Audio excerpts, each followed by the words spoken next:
Hello students, welcome back to my YouTube channel Smart Study Science Classes. आज के इस video में हम क्लास 10 साइंस का जैव प्रक्रम चैप्टर के कुछ मोस्ट इम्पोर्टेंट क्वेश्चन देखने वाले हैं, जो कि आपको पिछले क्वेश्चन पेपरों में पूछे भी गए हैं और आगे आने वाले क्वेश्चन पेपरों में पूछे जाएंगे।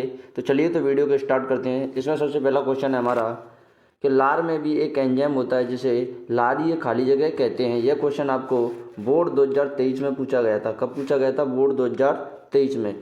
इसमें खाली जगह भरनी थी। इस खाली जगह में आएगा आपका एमिलेस। या तो यहाँ पर आप एमिलेस लिख सकते हैं या फिर टाइलेन लिख सकते हैं। क्या लिख सकते हैं? एमिलेस या टाइलेन, दोनों में से कुछ भी लिख सकते हैं। अगर आप एनसीईआरटी में देखोगे तो आपको एनसीईआरटी में एमिलेस लिखा हुआ मिलेगा। तो इस क्वेश्चन का आंसर क्या हो जाएगा हमारा? एमिलेस। अगला क्वेश्चन है हमारा, निम्नलिखित में से कौन सा एंजाइम जठर रस में उपस्थित होता है? यानी आपको पूछा जा रहा है। अब सबसे पहले आपको पता होना चाहिए जठर रस किसे कहते हैं। जो आमाशय के अंदर हमारा रस उपस्थित होता है उसको बोलते हैं हम जठर रस। ए ऑप्शन है आपके पास लारी एमिलेस, बी ऑप्शन है हाइड्रोक्लोरिक अम्ल, सी है आपके पास पेप्सिन और डी ऑप्शन है इनमें से कोई नहीं। क्या पूछा गया? इनमें से कौन सा एंजाइम, सबसे पहले तो पता होना चाहिए एंजाइम कौन सा है। अब देखें तो हम हाइड्रोक्लोरिक अम्ल, ये तो एक बी ऑप्शन है आपके पास, ये तो क्या है आपका एक एसिड है। डी ऑप्शन देखें, इनमें से कोई नहीं, इसका कोई मतलब ही नहीं है। अब हम ए ऑप्शन और सी ऑप्शन को देखें तो लारी एमिलेस भी एक एंजाइम है, बट ये कहाँ पर उपस्थित होता है? लार में। आपको पूछा गया है जठर रस में कौन सा एंजाइम उपस्थित होता है। तो इस क्वेश्चन का आंसर हो जाएगा हमारा क्या? ऑप्शन सी, यानी जो पेप्सिन एंजाइम है वो जठर रस में यानी आमाशय में उपस्थित होता है। क्वेश्चन नंबर 3 है आपके पास, आमाशय में प्रोटीन पाचन का कार्य कौन सा एंजाइम करता है? यानी आमाशय के अंदर प्रोटीन पाचन का कार्य किस एंजाइम के द्वारा किया जाता है? ए ऑप्शन है आपके पास ट्रिप्सिन, बी ऑप्शन है आपके पास लाइपेज, सी ऑप्शन है HCl यानी हाइड्रोक्लोरिक अम्ल, डी ऑप्शन है आपके पास पेप्सिन।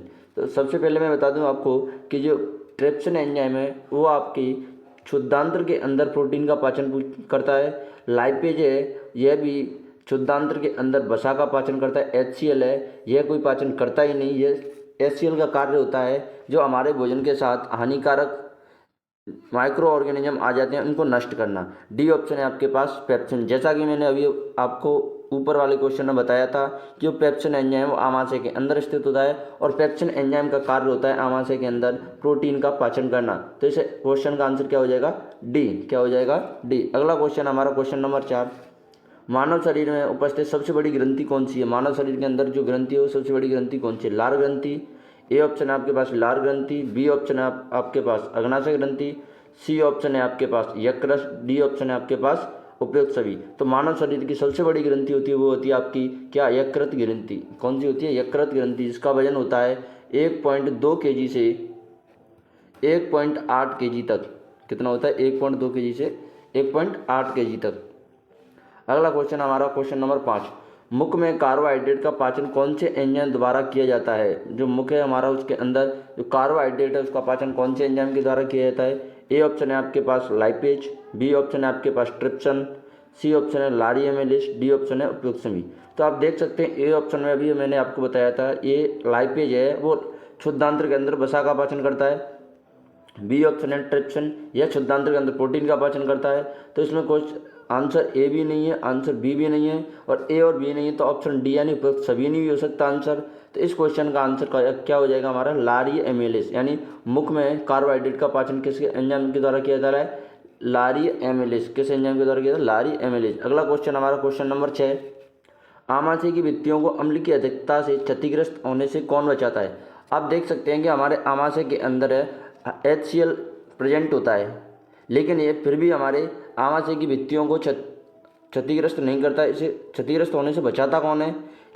ए ऑप्शन है आपके पास लार, बी ऑप्शन है रक्त, सी ऑप्शन है श्लेष्मा और डी ऑप्शन है आपके पास इनमें से कोई नहीं। तो इस क्वेश्चन का आंसर हो जाएगा हमारे आमाशय के अंदर HCl के साथ साथ श्लेष्मा भी स्रावित होता है, जो कि आमाशय की भित्तियों को क्षतिग्रस्त होने से बचाता है। अब आप देख सकते हैं आंसर आपका क्या हो जाएगा इस क्वेश्चन का? Option number C. लेकिन आप देख सकते हैं जैसे ही आपके आमाशय के अंदर HCl की अधिकता होती है तो आपके पेट में दर्द और जलन होने लगती है। उस स्थिति को कहते हैं HCl की अधिकता हो जाती है तो उस स्थिति को क्या कहते हैं? एसिडिटी। क्या कहते हैं? एसिडिटी। अगला क्वेश्चन हमारा क्वेश्चन नंबर 7, वह प्रक्रिया जिसमें सजीव भोजन को ग्रहण करके उसका उपयोग शरीर के वृद्धि एवं विकास के लिए करते हैं, खाली जगह कहलाती है। तो इस क्वेश्चन की आंसर हो जाएगा आपका क्वेश्चन नंबर 7 का पोषण। यानी पोषण एक ऐसी प्रक्रिया है जिसके अंदर सजीव भोजन को ग्रहण करता है और उसका उपयोग किसमें करता है, अपने शरीर की वृद्धि और विकास के लिए। अगला क्वेश्चन आपका क्वेश्चन नंबर 8, निम्न में से किसमें परजीवी पोषण पाया जाता है। परजीवी पोषण यानी परजीवी पोषण वह होता है, वह पोषण जिसमें सजीव या जीव दूसरे से अपना भोजन प्राप्त करता है। तो ए ऑप्शन है आपके पास जूं, बी ऑप्शन है आपके पास अमरवेल, सी ऑप्शन है आपके पास लीच या जोक, डी ऑप्शन है उपयुक्त सभी। तो इस क्वेश्चन का आंसर हो जाएगा डी उपयुक्त सभी। यानी जो परजीवी पोषण है इन सभी में पाया जाता है, जूं है, अमरवेल है, जोक है, सभी में क्या पाया जाता है, परजीवी पोषण।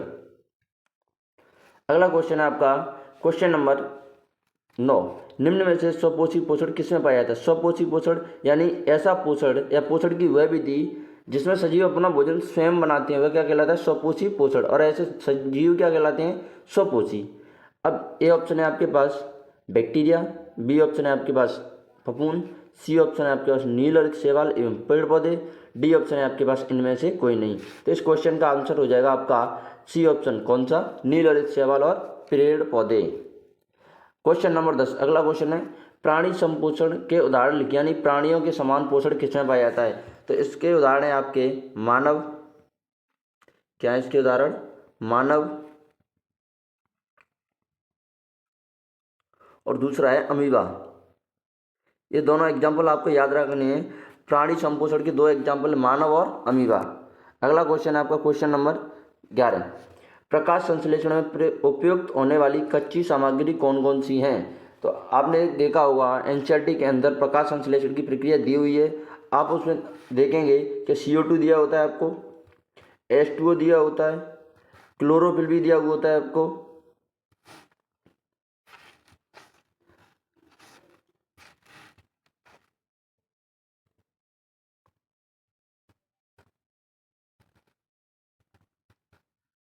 और सूर्य का प्रकाश भी होता है।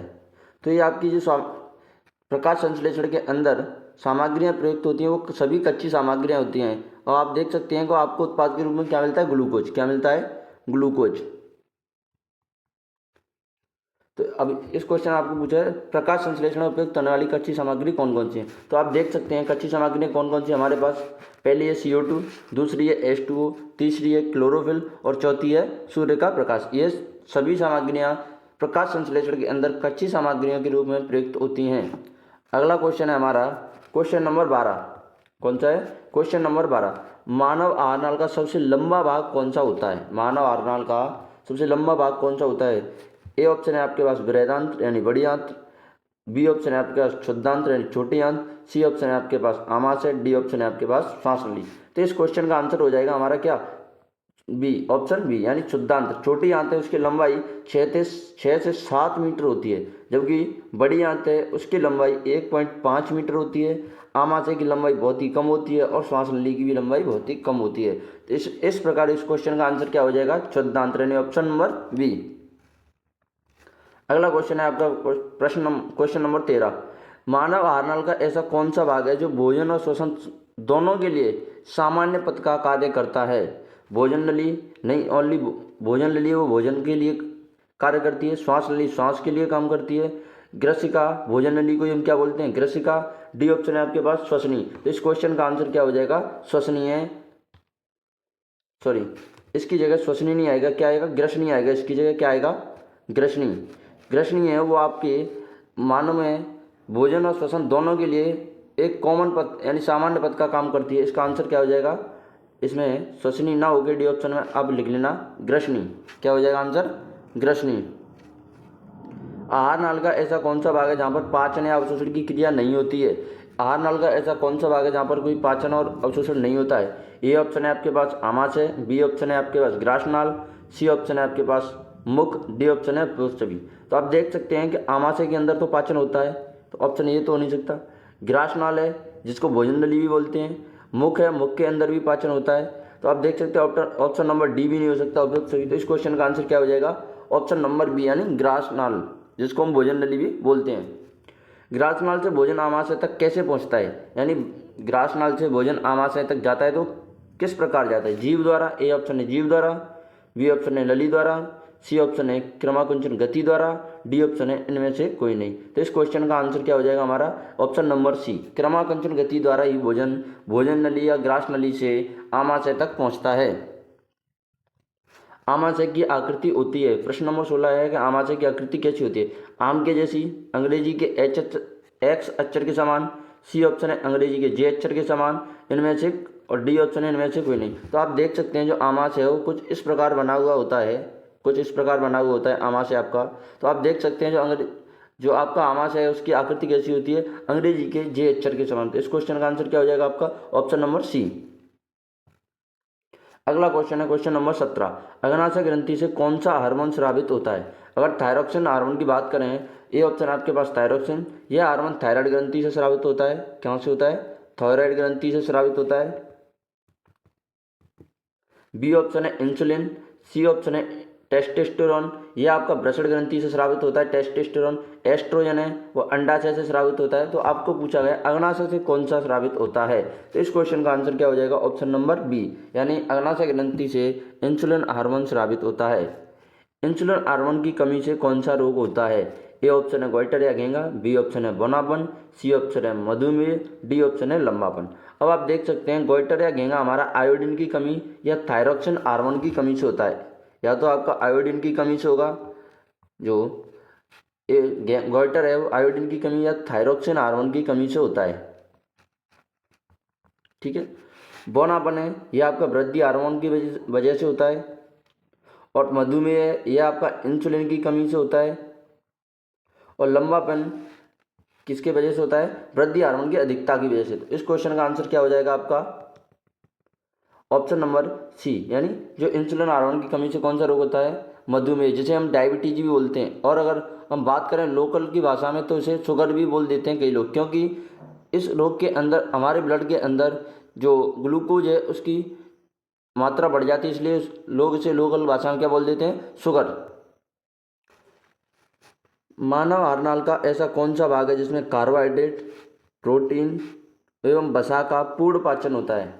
अगर हम बात, ए ऑप्शन है आपके पास गुदा, बी ऑप्शन है आमाशय, सी ऑप्शन है बड़ी आंत, और डी ऑप्शन है छोटी आंत। अब आप देख सकते हैं क्वेश्चन नंबर 19 में गुदा में कोई पाचन नहीं होता, और आमाशय के अंदर प्रोटीन का पाचन होता है, वसा का पाचन मामूली होता है, लेकिन कार्बोहाइड्रेट का पाचन तो होता ही नहीं।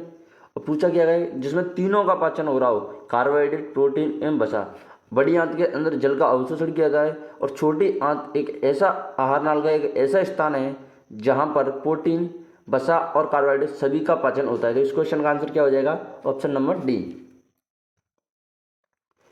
क्वेश्चन नंबर 20, शुद्धांत्र में प्रोटीन का पाचन किसके द्वारा होता है? शुद्धांत्र में प्रोटीन का पाचन किसके द्वारा होता है? ए ऑप्शन है लाइपेज, बी ऑप्शन है पेप्सिन, सी ऑप्शन है ट्रिप्सिन, डी ऑप्शन है इनमें से कोई नहीं। अभी मैंने आपको बताया तो लाइपेज है, लाइपेज किसका पाचन करता है? वसा का पाचन करता है।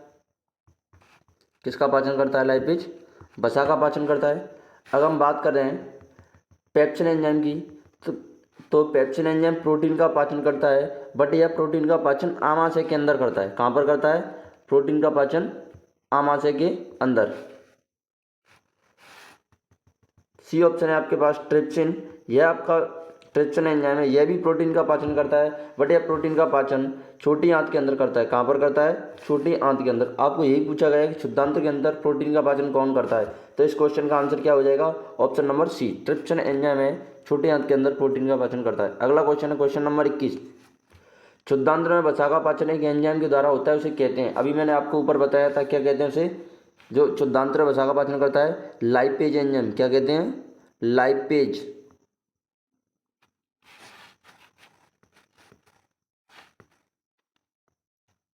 Lipase enzyme.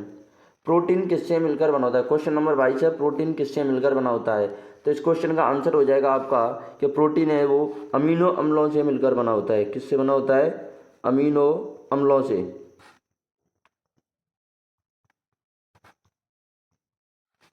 अमीनो अम्लों से। अगला क्वेश्चन है आपका क्वेश्चन नंबर 23, वसा किससे मिलकर बना होता है? वसा किससे मिलकर बना? ए ऑप्शन है आपके पास ग्लूकोज से, बी ऑप्शन है बसी अम्ल ग्लिसरॉल से, सी ऑप्शन है अमीनो अम्ल से, डी ऑप्शन है उपयुक्त सभी। देखो मैंने अभी आपको बताया था ऊपर वाले क्वेश्चन में कि अमीनो अम्लों से तो क्या बनती है, प्रोटीन। क्या बनती है, प्रोटीन। तो इस प्रकार ऑप्शन नंबर सी आंसर नहीं हो सकता और उपयुक्त सभी यानी ऑप्शन नंबर डी भी आंसर नहीं हो सकता। अब ग्लूकोज से मिलकर तो आपके जो स्टार्च है, सेल्यूलोज वगैरह मिलकर बने होते हैं, तो इस क्वेश्चन का आंसर ये भी नहीं हो सकता। अब बचा क्या हमारा, ऑप्शन नंबर बी। यानी कहने का मतलब है जो क्वेश्चन नंबर 23 है उसका आंसर क्या हो जाएगा, ऑप्शन नंबर बी। यानी जो बचा है वो किससे मिलकर बना होता है, बसी अम्ल और ग्लिसरॉल से। क्वेश्चन नंबर 24, वसा का पायसीकरण किसे कहते हैं। आपको इसके लिए याद रखना है कि जो बड़ी बड़ी वसा गुलिकाएं होती हैं, मान लीजिए मैं जो रेड पेन से लिख रहा हूँ यानी बना रहा हूँ, यह हमारी बड़ी बड़ी वसा गुलिकाएं अब पित्त लवणों की सहायता से, किसकी सहायता से, पित्त लवणों की सहायता से इनके छोटे छोटे गोलिका में टूटने की प्रक्रिया क्या कहलाती है, पायसीकरण। किसका पायसीकरण, वसा का पायसीकरण।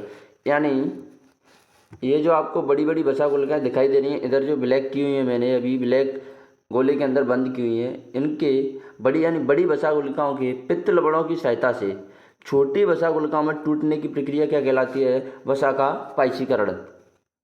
अगला क्वेश्चन है आपका, क्षुद्रांत्र में अंगुली समान प्रवर्त पाए जाते हैं जिनका कार्य भोजन के अवशोषण के लिए सतही क्षेत्रफल बढ़ाना होता है, उन्हें क्या कहते हैं। देखो हमारी क्षुद्रांत्र के अंदर अंगुली समान प्रवर्त पाए जाते हैं जो भोजन के अवशोषण के सतही क्षेत्रफल बढ़ा देते हैं, उन्हें कहते हैं हम रगी।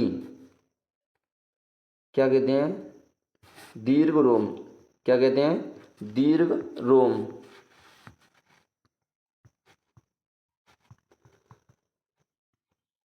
क्वेश्चन नंबर 25 का आंसर क्या हो जाएगा, दीर्घ रोम। क्वेश्चन नंबर 26 है, वायवीय श्वसन किसे कहते हैं। यह क्वेश्चन आपको 2023 बोर्ड एग्जाम में पूछा हुआ है कि जो वायवीय श्वसन किसे कहते हैं। तो इस क्वेश्चन का आंसर है कि जो श्वसन यानी ऐसा श्वसन जो ऑक्सीजन की उपस्थिति में होता है, किसकी उपस्थिति में होता है, ऑक्सीजन की उपस्थिति में होता है, वह श्वसन वायवीय श्वसन कहलाता है। इसी प्रकार आप देखें तो अवायवीय श्वसन यानी वह श्वसन जो ऑक्सीजन की अनुपस्थिति में होता है, वह कैसा श्वसन कहलाता है, अवायवीय श्वसन। अगला क्वेश्चन आपका क्वेश्चन नंबर 27 क्या है, जैव प्रक्रम को परिभाषित कीजिए। यह क्वेश्चन भी आपको 2023 में पूछा गया है, जैव प्रक्रम किसे कहते हैं। तो ऐसा प्रक्रम यानी वे सभी प्रक्रम जो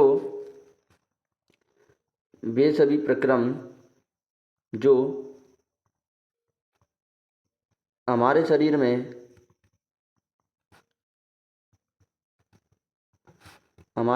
में अनुरक्षण का कार्य करते हैं। किसका कार्य करते हैं, अनुरक्षण का कार्य करते हैं, क्या कहलाते हैं, जैव प्रक्रम कहलाते हैं।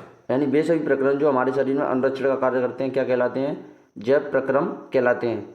अब इसके लिए एग्जाम्पल क्या है, जैसे ही आप देख सकते हैं पोषण है आपका, श्वसन है, परिवहन है, उत्सर्जन है, ये सभी प्रक्रम क्या है, जैव प्रक्रम। अगला क्वेश्चन हमारा, प्रकाश संश्लेषण प्रक्रम के दौरान घटित होने वाली घटनाओं को समझाइए। यह क्वेश्चन आपको बोर्ड एग्जाम 2024 में पूछा गया है। इस क्वेश्चन का आंसर है, सबसे पहले तो क्या होता है, हमारी जो पत्तियां हैं वो क्या करते हैं, सूर्य से प्रकाश को ग्रहण करती हैं यानी प्रकाश ऊर्जा को ग्रहण करती हैं। दूसरे स्टेप में क्या होता है कि जो प्रकाश ऊर्जा प्राप्त की हुई है पत्तियों ने, उसे किसमें बदला जाता है, प्रकाश ऊर्जा को रासायनिक ऊर्जा में। तीसरे स्टेप में क्या होता है कि जो हमारा CO2 है उसके जो हमारा H2 है वो तो टूट जाता है हमारा किसमें, हाइड्रोजन और ऑक्सीजन में, और जो CO2 है उसका अपचयन होने से क्या मिल जाता है हमें, ग्लूकोज। यह तीनों घटनाएं हमारी प्रकाश संश्लेषण के दौरान घटित होती हैं। अगला क्वेश्चन है आपका, एक पत्ती के अनुप्रस्थ काट का नामांकित चित्र बनाइए। यह क्वेश्चन भी आपको बोर्ड एग्जाम 2024 के अंदर पूछा गया है। इसका डायग्राम आप NCERT के अंदर देख सकते हैं।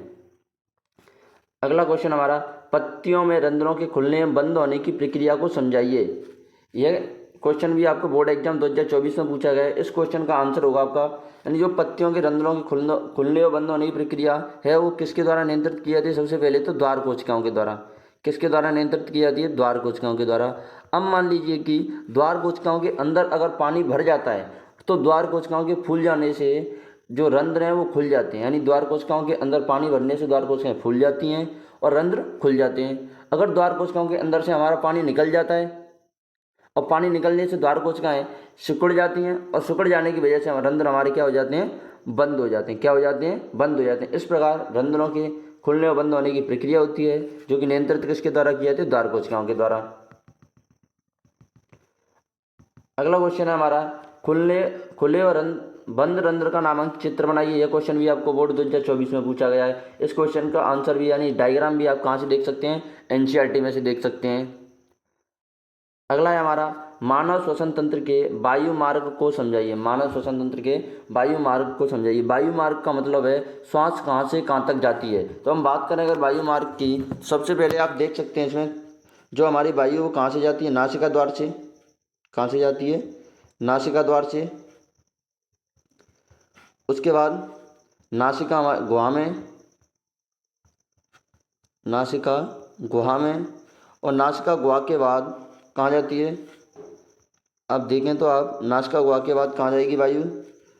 आपकी ग्रसनी, फिर कहाँ पर जाएगी? ग्रसिका, ग्रसिका से कहाँ जाएगी? आपकी श्वसनी। कहाँ जाएगी वायु? आपकी श्वसनी। श्वसनी से श्वसनिका, श्वसनिका से जाएगी आपकी कूपिका कोश। कहाँ जाएगी? कूपिका कोश। कूपिका कोश से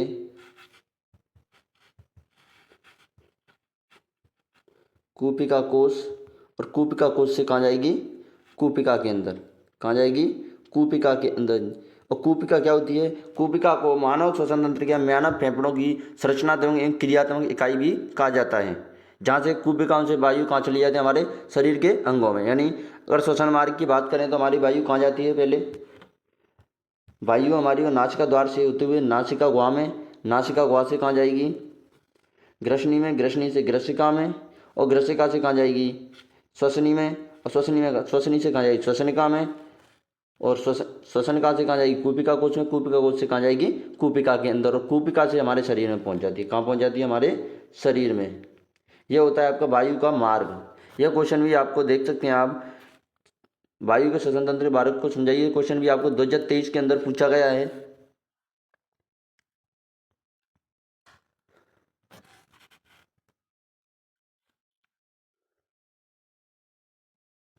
प्रश्न नंबर 31 हमारा, मानव श्वसन तंत्र का नामांकित चित्र बनाइए। देखिए मैंने आपको यहाँ पर दिखा रखा है। यह क्वेश्चन भी आपको 2023 में पूछा गया। आप इस क्वेश्चन को, जो डायग्राम है इसका, उसको एनसीईआरटी में देख सकते हैं और बनाना सीख सकते हैं। इस चैप्टर के जितने भी डायग्राम हैं आपको प्रत्येक बार आपके बोर्ड एग्जाम में रिवाइज होते हैं, तो आप इस चैप्टर के जितने भी डायग्राम उनको बनाना सीख लें बिना देखे। अगला क्वेश्चन हमारा, पाचन को परिभाषित कीजिए। यानी वह प्रक्रम जिसमें जटिल खाद्य पदार्थों को एंजाइमों की सहायता से सरल खाद्य पदार्थों में तोड़ा जाता है, क्या कहलाता है? पाचन। यह प्रश्न भी आपको अथवा 2023 में पूछा गया था। भोजन के पाचन में अग्नाशय रस की भूमिका बताइए। अब भोजन के पाचन में अग्नाशय रस की भूमिका, यह क्वेश्चन भी आपको 2023 में पूछा गया है। इसके लिए आपको क्षुद्रांत्र के अंदर जितने भी एंजाइम होते हैं उन सभी के कार्यों को लिख देना है। इस क्वेश्चन का आंसर कंप्लीट हो जाएगा। क्षुद्रांत्र के अंदर जितने भी एंजाइम पाए जाते हैं उनके कार्यों को लिख देना है। जैसे कि मैं बात करूं, ट्रिप्सिन एंजाइम है, किसका काम करता है? प्रोटीन के पाचन का। प्रोटीन के पाचन का कार्य करता है, यानी प्रोटीन को किस में तोड़ देता है? अमीनो अम्लों में। उसके बाद है आपका लाइपेज। लाइपेज क्या काम करता है? वसा के पाचन का। उसके बाद आप देख सकते हैं बाकी के सेल्यूलेज एंजाइम, यानी अगर कार्बोहाइड्रेट के पाचन की बात करें तो कार्बोक्सी पेप्टिडेज एंजाइम आता है। कौन सा आता है? Carboxy peptidase enzyme. यानी इस पर जितने भी एंजाइम दिए हुए हैं आपके क्षुद्रांत्र के अंदर, उन सभी के कार्यों को लिख देना है। इसका आंसर कंप्लीट हो जाएगा क्वेश्चन नंबर 33 का। क्वेश्चन नंबर 34 है हमारा, मानव के पाचन तंत्र का नामांकित चित्र बनाइए। यह क्वेश्चन भी आपको 2023 में पूछा गया है। अब मैंने डायग्राम दिखा रखा है आपको। यह डायग्राम इंग्लिश मीडियम का है। आप हिंदी की जो हिंदी मीडियम की एनसीईआरटी, वहाँ से इसको डायग्राम को देख सकते हैं और बनाना सीख सकते हैं। क्वेश्चन नंबर 35 है हमारा, मानव में हृदय तंत्र का भाग है जो संबंधित है। यह क्वेश्चन आपको 2023 में पूछा गया था। कौन से सन में पूछा गया था? 2023 में। यानी मानव में हृदय तंत्र का भाग है जो संबंधित है। अगर पोषण की बात करें तो पोषण के अंदर तो कोई तंत्र आता ही नहीं, और आता है तो वो क्या है? पाचन तंत्र। क्या है वो? पाचन तंत्र। उत्सर्जन है। उत्सर्जन के अंदर कौन सा तंत्र आता है? उत्सर्जन तंत्र। कौन सा तंत्र आता है? उत्सर्जन तंत्र यानी किडनी। और श्वसन के अंदर कौन सा आता है? हमारे फेफड़े। जबकि पूछा क्या गया हमको? हृदय के बारे में। परिसंचरण, या तो परिसंचरण बोलो या परिवहन बोलो, बात एक ही है। तो इस जो हृदय है मानव का, वो किसके अंदर आता है? परिसंचरण के अंदर। किसके अंदर आता है? परिसंचरण के अंदर। अगला क्वेश्चन है हमारा प्रश्न नंबर 36। कौन से यंत्र द्वारा रक्तदाब या रक्तचाप मापा जाता है? कौन से यंत्र के द्वारा रक्तदाब को मापा जाता है? ए ऑप्शन है आपको पास स्पाइमोमेनोमीटर, यह क्वेश्चन आपको 2022 में पूछा गया था। बी ऑप्शन है बैरोमीटर, सी ऑप्शन है स्टेथोस्कोप, डी ऑप्शन है लैक्टोमीटर। तो देख सकते हैं लैक्टोमीटर से आपके दूध को मापा जाता है। लैक्टोमीटर से किसको मापा जाता है? दूध को। स्टेथोस्कोप से आपकी धड़कन सुनी जाती है और बैरोमीटर से दाब को मापा जाता है। तो बचा क्या आपका? ऑप्शन नंबर ए, यानी जो मानव का रक्तदाब या बीपी है वो किसके द्वारा मापा जाता है? स्पाइमोमेनोमीटर। यह क्वेश्चन आपको बोर्ड एग्जाम 2022 में पूछा गया था। अगला क्वेश्चन हमारा क्वेश्चन नंबर 37। श्वसन किसे कहते हैं? यह क्वेश्चन आपको 2022 में पूछा गया था। जो वायु को ग्रहण करने तथा CO2 को बाहर निकालने की प्रक्रिया, यानी वायु कौन सी ग्रहण कर रहे हैं? ऑक्सीजन। निकाल कौन सी रहे हैं? CO2 को बाहर निकालने ग्रहण करने की प्रक्रिया, उसे क्या कहते हैं? श्वसन। क्या कहते हैं? श्वसन। अगला क्वेश्चन हमारा उत्सर्जन क्या है? यह क्वेश्चन आपको बोर्ड एग्जाम 2019 में पूछा गया था कि नाइट्रोजन अपशिष्ट पदार्थों जैसे यूरिया है, यूरिक अम्ल है, को शरीर से बाहर निकालने की प्रक्रिया क्या कहलाती है? उत्सर्जन। अगला क्वेश्चन हमारा मानव के उत्सर्जन तंत्र का नामांकित चित्र बनाइए। तो आप देख सकते हैं मैंने डायग्राम इंग्लिश मीडियम का लगा रखा है। आप इसको हिंदी मीडियम के NCERT से बनाना सीख सकते हैं बिना देखे हुए। यह क्वेश्चन भी आपको 2019 के अंदर पूछा गया था। जो मानव उत्सर्जन तंत्र है वो किसके अंदर पूछा गया था? 2019 के अंदर। इस बार भी इस क्वेश्चन के रिपीट होने के 90% चांस है। इस क्वेश्चन के रिपीट होने के 90% चांस है। यह क्वेश्चन रिपीट हो सकता है कि जो मानव का उत्सर्जन तंत्र का नामांकित चित्र है उसे बनाइए। पक्षी तथा मानव के हृदय में कितने कोष्ठ होते हैं? जो मानव और पक्षी होते हैं उनके हृदय में कितने कोष्ठ होते हैं? कोष्ठ मतलब ऐसे मान सकते हैं हम कमरे। तो कितने कोष्ठ होते हैं? 4। कितने होते हैं? 4।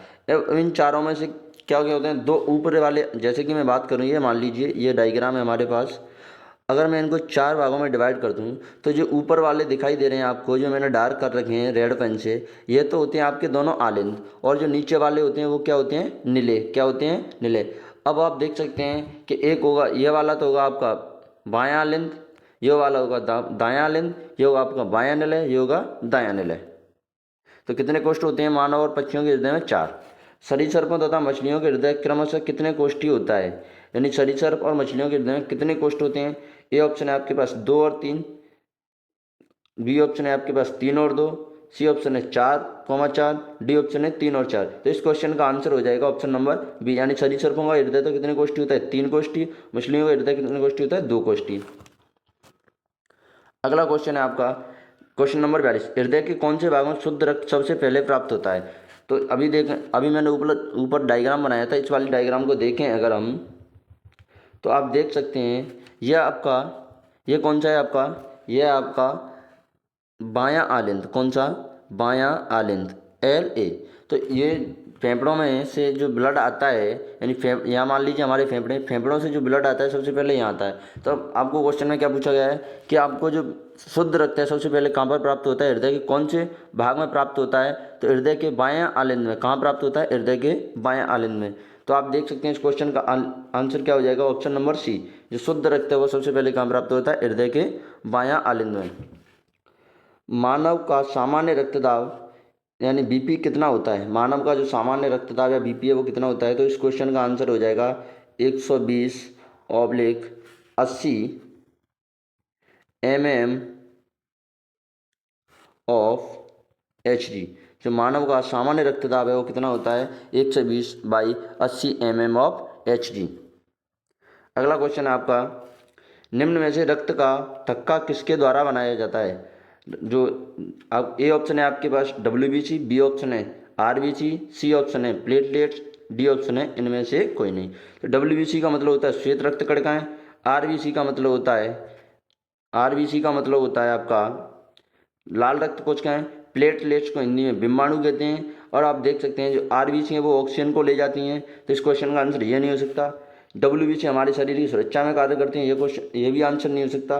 तो इनमें से अगर इस क्वेश्चन का आंसर होगा तो हमारे इस क्वेश्चन का आंसर क्या हो जाएगा, ऑप्शन नंबर सी, यानी जो प्लेटलेट्स या बिम्बाणु हैं वो हमारे शरीर में रक्त का थक्का बनाने का कार्य करती हैं। जैसा कि आप देख सकते हैं कभी कभी आपको चोट लग जाती है, तो जैसे ही मान लीजिए ये कोई आपका हाथ है, ये आपका हाथ है, अगर आपको यहाँ पर चोट लग गई थोड़ी सी, मैं मान लो यहाँ पर चोट लग गई, तो चोट लग जाएगी आपको, तो दो अब देखेंगे कि 5 मिनट तक यानी 2 से 3 मिनट तक आपका ब्लड है वो बहने से नहीं रुकता है, लेकिन 2 से 3 मिनट या लास्ट 5 मिनट के बाद बहना रुक जाता है। वो इसके बहने को रोकने का कार्य कौन करता है, प्लेटलेट्स। कौन करता है, प्लेटलेट्स।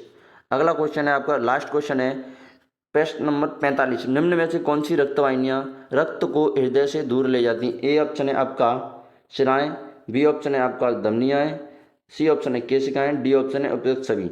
इस क्वेश्चन का आंसर आपको कमेंट करना है, कमेंट बॉक्स में इस आंसर का क्या करना है, आपको कमेंट करना है कि इस क्वेश्चन का आंसर क्या होगा। अगर वीडियो आपको अच्छी लगे तो वीडियो को लाइक करें, यदि आप चैनल पर नए हैं तो चैनल को सब्सक्राइब करें।